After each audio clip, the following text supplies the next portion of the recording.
Հավատքի բանկի գրքույկը Չարլզ Սպերջեն, օր նոյեմբերի 14։ Եթե որևէ բան կխնդրեք իմ անունովս,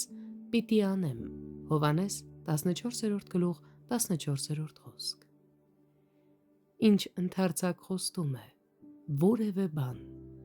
մեծ թե փոքր, իմ բոլոր կարիքները ծածկված են որևէ բան բառով։ Եկ հոգիս, ազատ եղիր շնորհքի գահի մոտ և լսիր, թե ինչպես է քո Տերն ասում քեզ,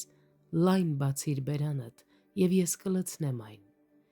Ինչ իմաստուն խոստում,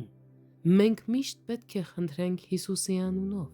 սա ոչ միայն մեզ քաջալերում է, այլև փառաբանում է նրան,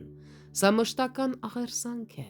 երբեմն մնացած բոլոր խնդրանքները ստվերվում են, հատկապես նրանք, որոնք բխում են Աստծո հետ մեր սեփական հարաբերություններից կամ նրա շնորհի մեր փորձառությունից, բայց նման պահերին գահին նստած Տեր Հիսուսի անունը նույնքան հզոր է, որքան միշտ,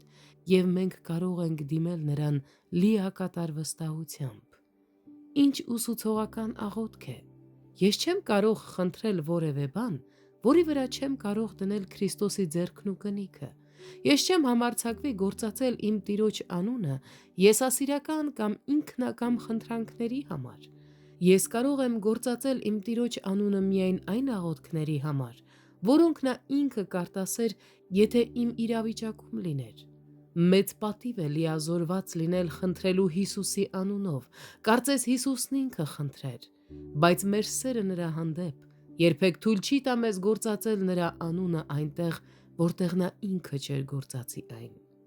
Արդյոք ես խնդրում եմ այն, ինչ Տեր Հիսուսը հաստատում է։ Արդյոք ես համարձակվում եմ նրա կնիքը կցել իմ աղոթքին։ Այդ դեպքում ես կստանամ այն, ինչ խնդրում եմ Հորից։